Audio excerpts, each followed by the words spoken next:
बिस्मिल्लाहिर्रहमानिर्रहीम। Batting, bowling, fielding हर शोबे में पाकिस्तान को आउट क्लास कर दिया। किसी और ने नहीं, किसी बहुत बड़ी टीम ने नहीं, लेकिन मेजबान टीम अमेरिका ने, जो पहली मर्तबा वर्ल्ड कप के अंदर शिरकत कर रहा है। मेरे चेहरे पे मुस्कुराहट पाकिस्तान के हारने की नहीं है, बल्कि तकलीफ की मुस्कुराहट है कि पाकिस्तान की टीम जिसमें बड़े बड़े खिलाड़ी हैं, बड़े बड़े सोरमा हैं, उसका ये हाल हुआ कि अमेरिका की पहली दफा वर्ल्ड कप खेलने वाली टीम ने यह हाल कर दिया कि पाकिस्तान मैच के अंदर सिर्फ 3 खिलाड़ी आउट कर सका।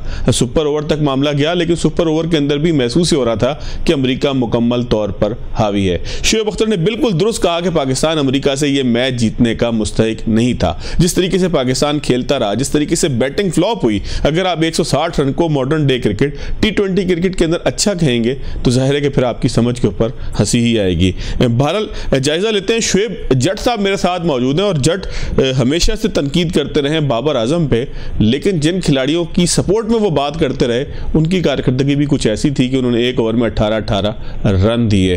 प्रोग्राम के आखिर में बात करेंगे पाकिस्तान के सियासी मंजरनामे के ऊपर, क्योंकि हम देख रहे हैं कि बानी है पाकिस्तान तहरीक इंसाफ को इस मरतबा काफ़ी रिलीफ मिला है। रिलीफ भी उन लोगों से मिला है जिन पे वो तनकीद करते रहे, यानी कि इस्लामाबाद हाई कोर्ट के चीफ जस्टिस से उनको रिलीफ मिला है। और रिलीफ के बाद क्या पाकिस्तान तहरीक इंसाफ अब मुतमईन है? हसन अयूब साहब मेरे साथ मौजूद होंगे और नईम हैदर पंजोता साहब मौजूद होंगे, लेकिन प्रोग्राम के आखिरी हिस्से में जट साहब आपसे ज़रा क्रिकेट की बात कर लेते हैं, क्योंकि क्रिकेट ताज़ा मामला है। शोएब भाई, क्या आपको लगता है वर्ल्ड कप में जो पहली शिकस्त में माशाल्लाह हुई है, ये हम इसके मुस्तहिक थे? अपसेट है, मेरिट पे शिकस्त हुई है? अपसेट के लफ्ज़ के ऊपर आप मुतमईन है कि ये अपसेट है? पहले तो मैं आपको बता दूं कि ये आखिरी नहीं थी, पहली जरूर थी ये शिकस्त, लेकिन ये आखिरी शिकस्त। जाहिर है सर, क्रिकेट में शिकस्त तो होती है ना, लेकिन ये अपसेट थी।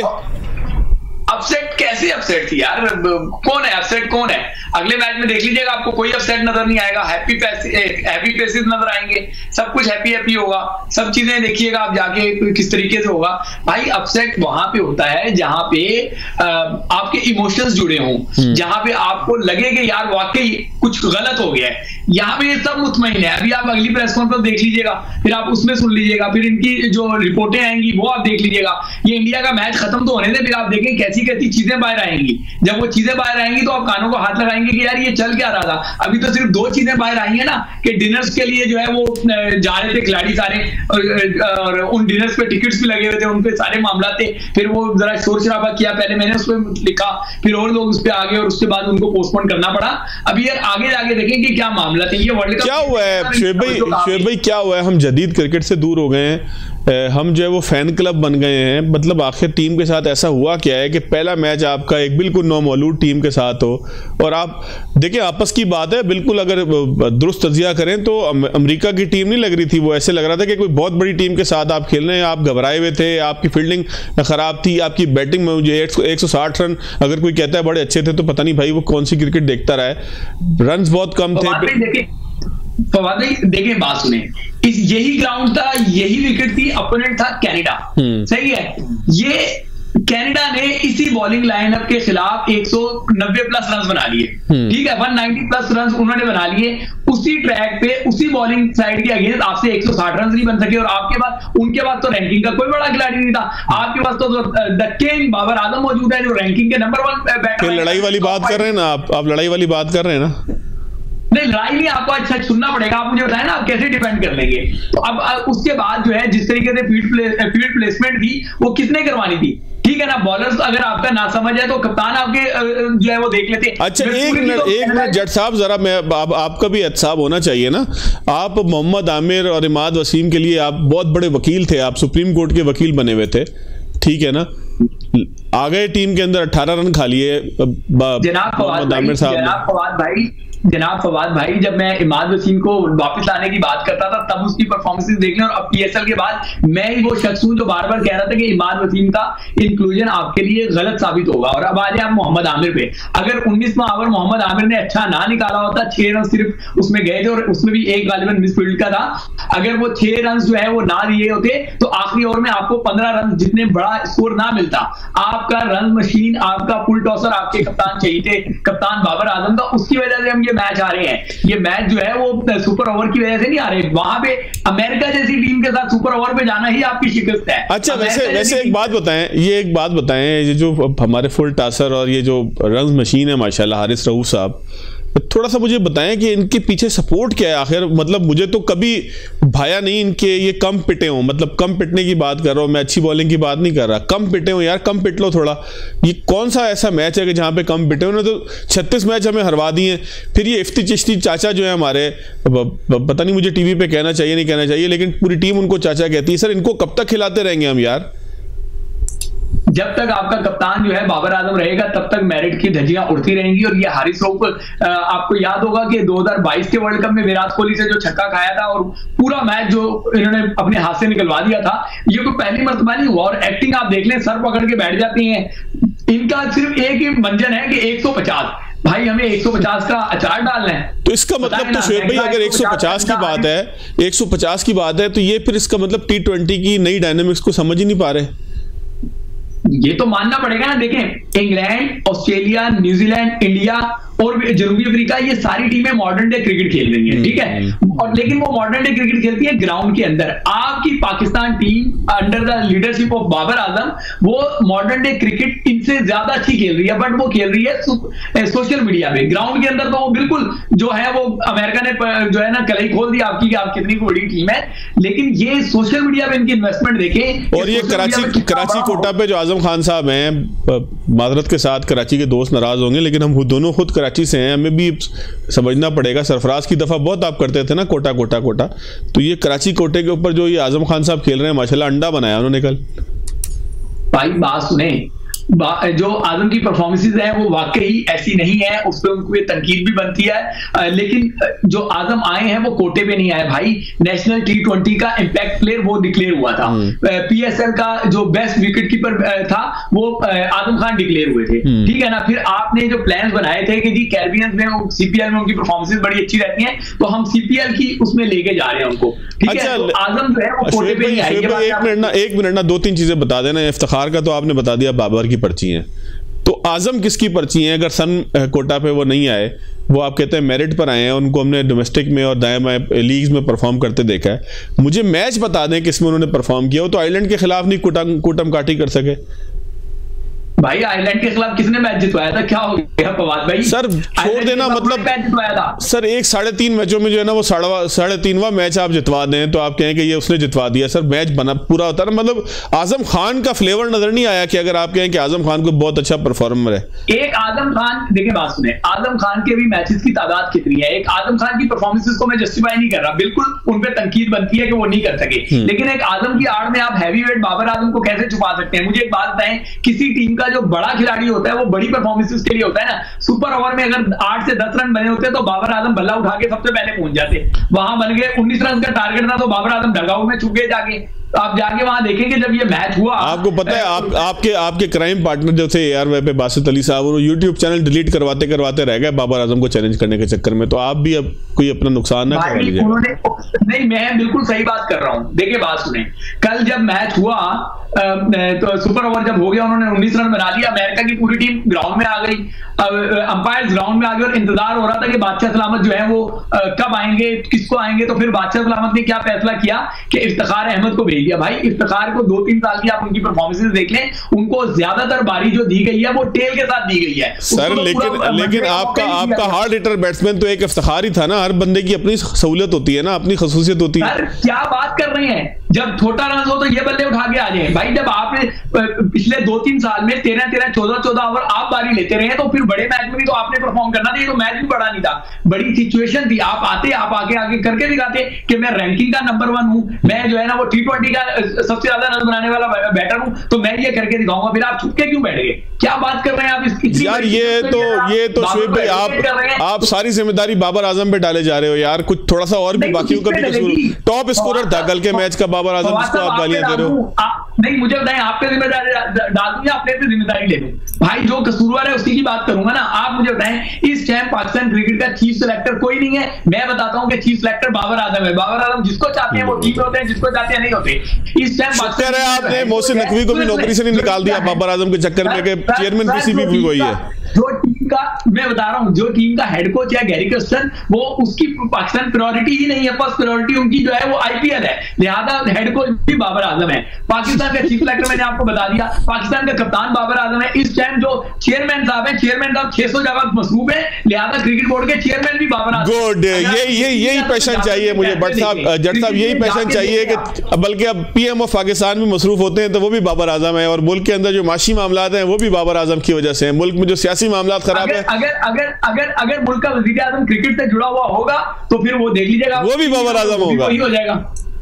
अच्छा, आगे सफर कितना मुश्किल है जट साहब, कंक्लूड कर रहा हूं मैं, तो आप जरा बताएं ना क्या आगे सफर कितना मुश्किल है वर्ल्ड कप का? भाई बात सुनिए, इंडिया के मैच पे आप जो है ना पाकिस्तान टीम पे 1% भी यकीन ना रखिए, ठीक है? 1% भी यकीन ना रखे, सिर्फ आपकी सच्ची दुआएं, अगर कोई मिरेकल करवा दे तो करवा दे, कौम जो है वो उस दिन सिर्फ दुआएं कर ले तो शायद मैच का नतीजा बदल जाए। इन तिलों में तेल नहीं है, ठीक है? आयरलैंड का आपका मैच होना है, उसके बाद तो आयरलैंड जो है वो आपको भी हराई हुई है, वो आप पे शेयर हुई होगी। इस टाइम कनाडा भी आप पे शेयर हुई होगी कि अगर हम अमेरिका के खिलाफ 194 रन बना सकते हैं, 190 प्लस जा सकते हैं, तो पाकिस्तान क्या हमारे आगे तो फिर अगला मरला जट साहब, अगला मरला हमें नसीब होगा या फ्लाइट होगी वापसी की? देखिए, अभी तक तो जो चांस सिनेरियो सारा नजर आ रहा है उसमें आपके बहुत ज्यादा चांसेस हैं कि बहुत जल्द आपके खिलाड़ी वापसी नहीं आएंगे। भाई अभी पिकनिक मनानी है, अभी पार्टियां करनी है, अभी और जो है ना वो छुट्टियां मनानी है, वापसी का क्या? वापसी तो बेचारे जो बेंच पे बैठे हुए, यानी कि कैरिबियन जाएंगे, वहां पे आराम से बीचेस के ऊपर थोड़ा सा आराम करेंगे, सुकून करेंगे। वो जो डिनर पोस्टपोन्ड हो गए हैं, वो जो डिनर पोस्टपोन्ड हो रहे हैं, अगलों ने कमिटमेंट की हुई है और ये कमर्शियल होती है। बात सुनिएगा, ये अल्लाह नहीं जाते अपना जट साहब कुछ तो है ना, जट साहब कुछ तो करने दे।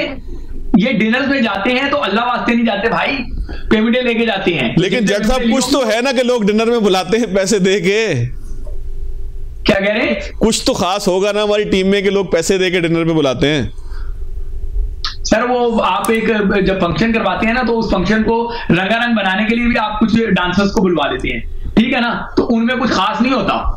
चले सर, डांसर ना बोले, हमारी टीम को प्लेयर बोले, हमारे जज्बे अपनी टीम के साथ है, इंडिया के साथ मैच है, उम्मीद अच्छी लगाई जा सकती है। जट साहब आपका बहुत शुक्रिया। नाज़रीन यहाँ पे ब्रेक लेंगे, ब्रेक के बाद चलेंगे मुल्क के कुछ सियासी हालात की तरफ। ब्रेक के बाद खुशामदीद। रवा हफ्ता कानूनी मार्च पर बानी तहरीक इंसाफ के लिए बहुत अच्छा रहा, उनको रिलीफ मिलता है, अदालतों से रिलीफ मिलता रहा। आप क्या कहेगी पाकिस्तान तहरीक इंसाफ कि जब रिलीफ मिल जाए इस्लामाबाद हाई कोर्ट से और उस जज से इंसाफ मिल जाए कि जिसके ऊपर माजी में तहरीक इंसाफ तनकीद करती रही? मेरे साथ नईम पंजोदा साहब मौजूद हैं, बानी तहरीक इंसाफ के वकील हैं मुख्तलिफ केसेस में, और हसन अयूब साहब ने मुझे इस्लामाबाद स्टूडियो से ज्वाइन किया है, सीनियर सहाफ़ी हैं, तजियाकार हैं, और ख़ास तौर पर कोर्ट से जुड़े जो मामलात हैं हसन अयूब साहब की एक ख़ास उसके ऊपर गिरफ्त पाई जाती है। आप दोनों मेहमानों का शुक्रिया। पंजोदा साहब आप ही इब्तिदा कर दीजिएगा। सर कैसा रहा आप लोगों के लिए हफ्ता कानूनी मार्च पर? काफ़ी रिलीफ मिलता रहा है आपको, बानी तहरीक इंसाफ जो है वो साइफर केस से बरी भी हो गए हैं, तो अब कैसा लग रहा है? अदालतें ठीक काम कर रही हैं सर? बहुत शुक्रिया जी, बड़ी नवाजिश आपने मौका दिया। देखें, सबसे पहले बात यह है कि हम हमेशा ये कहते रहे कि एक झूठा केस बनाया गया और दीगर जितने केसेस हैं वो सारे झूठे हैं, फेक हैं, फैब्रिकेटेड हैं, स्टोरियां हैं, पॉलिटिकल विक्टिमाइजेशन है।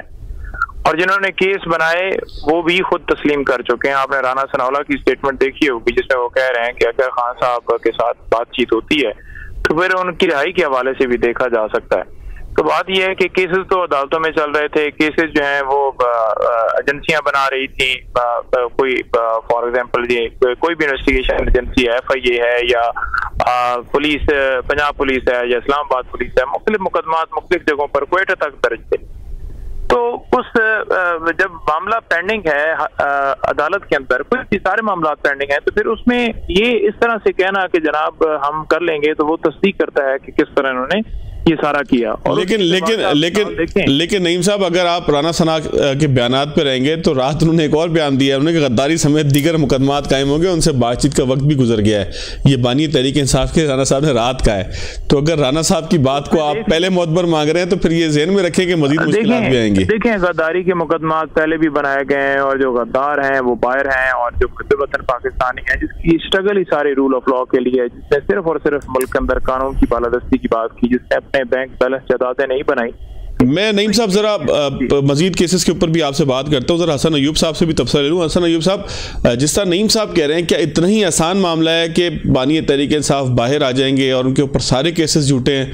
फिर राना सनाउल्लाह साहब का भी कोर्ट किया जा रहा है, ज़ाहिर है राना साहब ने बात की उस पैराए से तो ये अंदाज़ा हुआ कि शायद तहरीक इंसाफ के बानी पे जो केसेस हैं वो सियासी हैं और जब सियासत में बैठ कर बात होगी तो फिर उसके ऊपर छूट भी मिल जाएगी। नहीं फवाद साहब, ये बात इस तरह नहीं है, राना साहब ने ये बात नहीं की थी। बात ये है कि राना साहब ने कहा था कि due process of law trial के अंदर अडॉप्ट नहीं किया गया, जो कि बात किसी हद तक दुरुस्त है। जब आप ट्रायल को हेस्ट में चलाते हैं तो फिर उसके कॉन्सिक्वेंसेस होते हैं, और वो कॉन्सिक्वेंस ये होता है कि अपील में आकर जो एक्यूज होता है उसको रिलीफ मिलता है, और एग्जैक्टली वही हो रहा है कि बानी चेयरमैन तहरीक इंसाफ को अपील्स के अंदर रिलीफ मिल रहा है और मिलना भी चाहिए। यानी आप अगर कहते हैं कि साइफर केस को, जो कि केस मेरे हिसाब से बड़ा मजबूत केस था, लेकिन प्रोसिक्यूशन की जानिब से इतनी कमजोरियां दिखाएगी ट्रायल के दौरान, और जिस तरह हेस्ट में वो केस चला, और जिस बंदे ने ट्रायल किया रिजवान अब्बासी साहब ने, तो अपील के अंदर वो वकील ही नहीं थे। तो बाद में देखिए, जब आप इस तरीके से केसेस को करेंगे, देखिए असल में जब सरकार का केस जो होता है ना, जिस केस का मुद्दई सरकार हो, यानी FIA इसकी मुद्दई थी, तो वो केस सबसे आसान होता है। अगर कोई प्राइवेट पार्टी आपके मुखालिफ अगर आ जाए, बनाम सरकार केस हमेशा इजी होता है, और बनाम किसी और बंदे के जब प्राइवेट एंटिटी के खिलाफ जब केस आता है तो वो केस फिर वो अगला बंदा भी जो है ना वो दिल और जान के साथ अपने उस केस को कंटेस्ट कर रहा होता है। तो ये सरकारी काम जिस तरीके से होते हैं हमारे मुल्क में, उसी की नजर हुआ। हालांकि साइफर जो है वो मिसिंग कॉपी मिसिंग है, साइफर को डिक्लासिफाई नहीं किया गया, आज तक ये बात वो मौजूद है, और साइफर को रिकॉर्ड के ऊपर नहीं लेकर आए, तो उसमें बरियत ही होनी थी और क्या होना था। यानी मैंने तो इससे चंद दिन पहले ही बता दिया था, यानी इवन के काशिफ वासी साहब के साथ, खाबिर गुमन साहब के साथ हम बैठे हुए थे, तो मैंने दोनों को बताया, मैंने कहा जी अगर इस केस में केस रिमांड बैक भी अगर होता है ट्रायल कोर्ट को, तो मेरे लिए शॉकिंग होगा स्टेज के ऊपर। और मैंने कहा मुझे नहीं लगता कि जो चीफ जस्टिस आमिर फारूक साहब हैं वो इस केस को रिमांड बैक करेंगे। ये मेरा अपना, क्योंकि he is a very fair जज, बड़े अच्छे जज हैं, और उनसे मुतल्लिक जैसी जैसी जो है ना घटिया गुफ्तगू करते रहे। नईम पचौदा साहब साथ बैठे हुए थे, और रऊफ हसन साहब ने जो इतनी गलीज उनसे मुतल्लिक गुफ्तगू की, कंटेम्प्चुअस गुफ्तगू की, जो कि बिल्कुल नामुनासिब था। आज उनको शर्म आनी चाहिए रऊफ हसन साहब को कि जिस किस्म की उन्होंने अल्फाज अदा किए उस शख्स के बारे में, कि जो उन्होंने इतनी ज्यादा अपने बारे में बुराइयां सुनने के बावजूद भी उन्हीं की जमात के जो बानी हैं उनको उन्होंने रिलीफ दिया, और बिल्कुल आइन और कानून के मुताबिक फैसला दिया। और मैं साइफर केस के फैसले को आइन और कानून के मुताबिक फैसला करार देता हूं। एक चीज तो ये होगी। दूसरी जो बात कर रहे हैं नईम हैदर पंचौदा साहब के इद्दत केस में बानी चेयरमैन अभी जारी बात है कि गिरफ्तार है, इसके अलावा उनके ऊपर कोई मुकदमा नहीं है।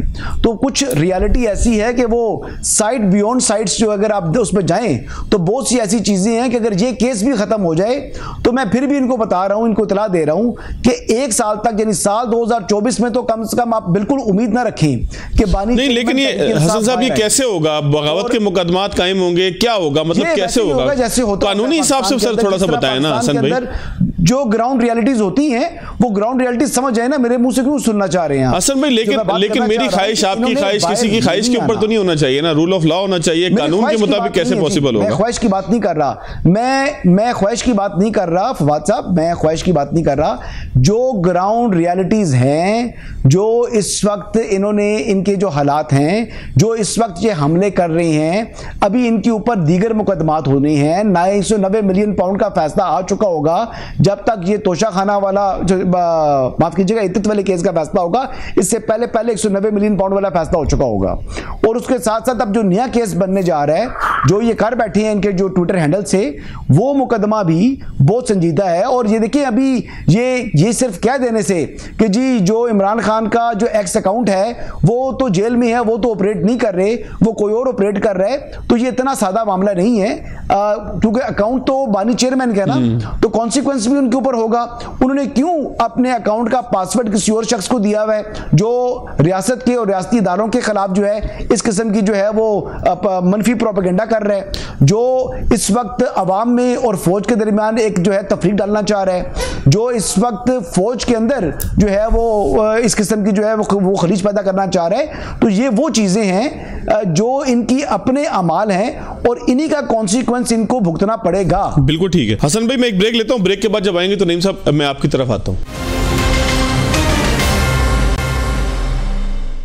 ब्रेक के बाद खुशामदीद। हसन अयूब साहब ब्रेक से पहले बात कर रहे थे, नईम पजू साहब आप रिस्पॉन्ड करें जरा। देखें, पहली बात तो ये है कि जो हसन अयूब साहब ने बात की कि वो अभी तक बाहर जो है वो नहीं आ सकते, 1 साल तक नहीं आ सकते, तो ये किसके कहने के ऊपर ये बयान दे रहे हैं कि नहीं आ सकते? ये कौन है? सहाफी का मेरा ख्याल है किसी के कहने पे बयान नहीं होता, नहीं भाई तज्जिया होता है ना, मेरा ख्याल है कि तज्जिया ही है। क्या मुकदमात है?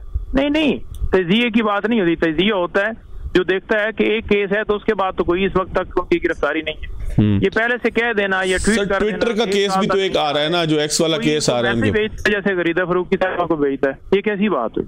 तो मैं इस बात से बिल्कुल इत्तेफाक नहीं करता और ऐसी बात करनी भी नहीं चाहिए और मैं इसकी पुरजोर मजम्मत करता हूँ। किस तरह का इनका बयान देना एक इन्होंने टाइम गुजारा है और माशाल्लाह जिस तरह से हर चैनल के ऊपर ये बैठे होते हैं, इस तरह की स्टेटमेंट नहीं देनी चाहिए कि आप 1 साल तक नहीं है। भाई आप अदालत नहीं है जो आप फैसला कर सकते हैं सर। एक केस है, इद्दत केस है, जिसमें इस वक्त उनकी गिरफ्तारी है। बाकी केसेस देखें, वो ये नहीं कह रहे कि मैं कोई यहाँ से एक लेटर लिखूंगा, एक बहाना बनाऊंगा, मुझे डील के जरिए बाहर निकालो, मैं लंदन भागूंगा, फिर अपने प्लेटलेट्स ठीक करके फिर वापस आऊंगा, फिर डील करूंगा, फिर मामलात करूंगा, करप्शन करूंगा। नहीं भाई, आपने हसन साहब के लिए बात की थी, मैं कहता हूं कि अगर पहले उनसे जवाब ले ले।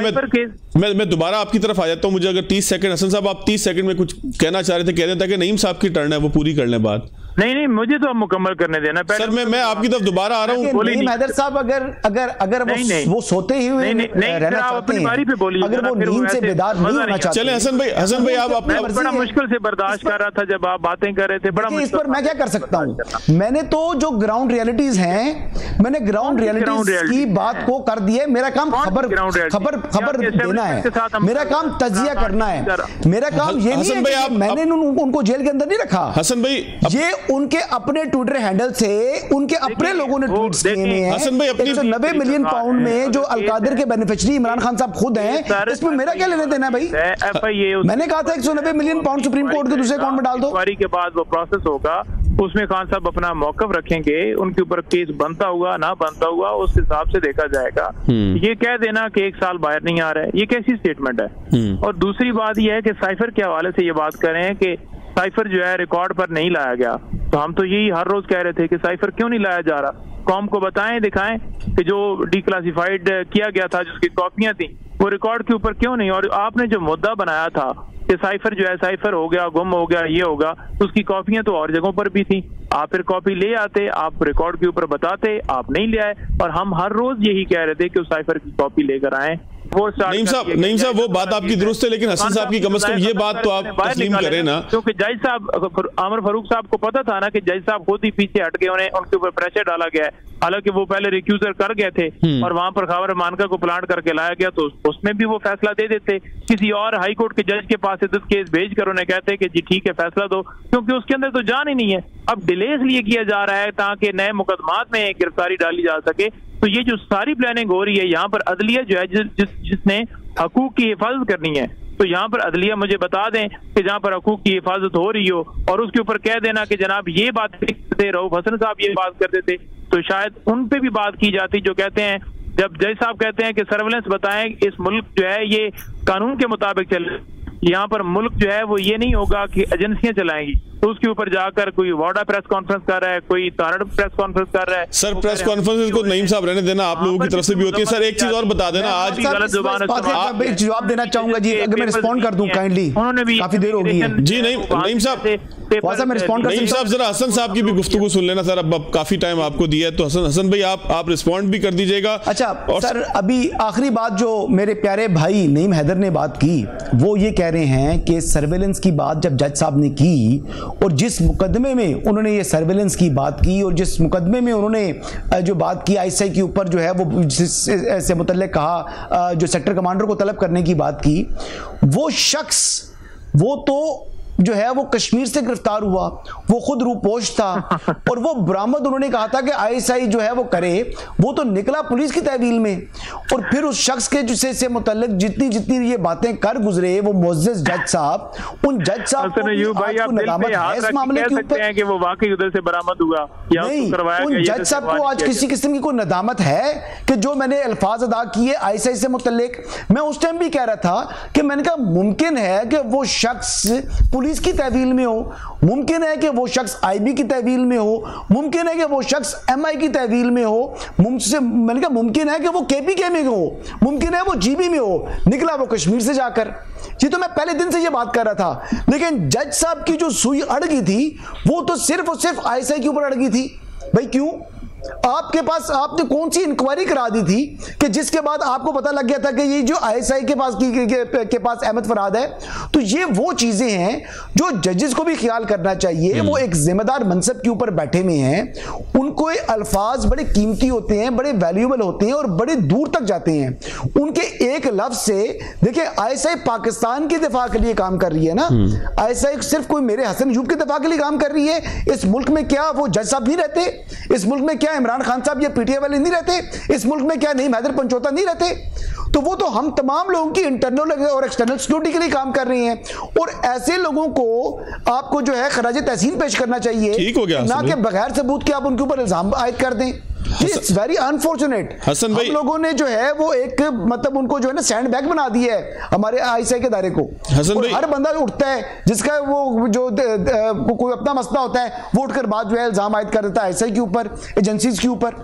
हसन भाई मैं कंक्लूड करने वाला हूं। तो ये बड़ा नामुनासिब रवैये हैं, इन रवैयों को तब्दील करने की जरूरत है। हसन भाई इजाज़त दीजिएगा, जरा मैं नईम साहब से आखिरी एक क्वेश्चन करके कंक्लूड करने लगा हूं, आपकी तरफ भी आऊंगा। नईम भाई, सही सहूलियात मिल गई हैं, आप आज भी अगर मिलकर आए हैं बानी चेयरमैन से, तो अब सहूलियात ठीक है, मतलब साइकिल वाइकिल ये वो सारा काम? देखिए, आज भी उन्होंने मीडिया से बात करते हुए ये कहा कि यहाँ पर ये एक प्रोपेगेंडा किया जा रहा है कि मुझे बड़ी यहाँ पर फैसिलिटीज दे दी गई हैं, ये कर दिया गया है, वो कर दिया गया है। तो खान साहब ने कहा कि फर्स्ट ऑफ ऑल तो मुझे डेथ सेल में रखा गया है। नवाज शरीफ को 1 क्लास हासिल थी, सारा दिन उससे लोग मिलते थे, हफ्ते में 2 दिन मुलाकातें होती थी और जितने लोग उसके मर्जी मुलाकातें होती, बाहर से खाने आ रहे होते थे। इमरान खान ने कहा कि मैं कोई क्लेम नहीं कर रहा कि मुझे बाहर से खाने ला दो।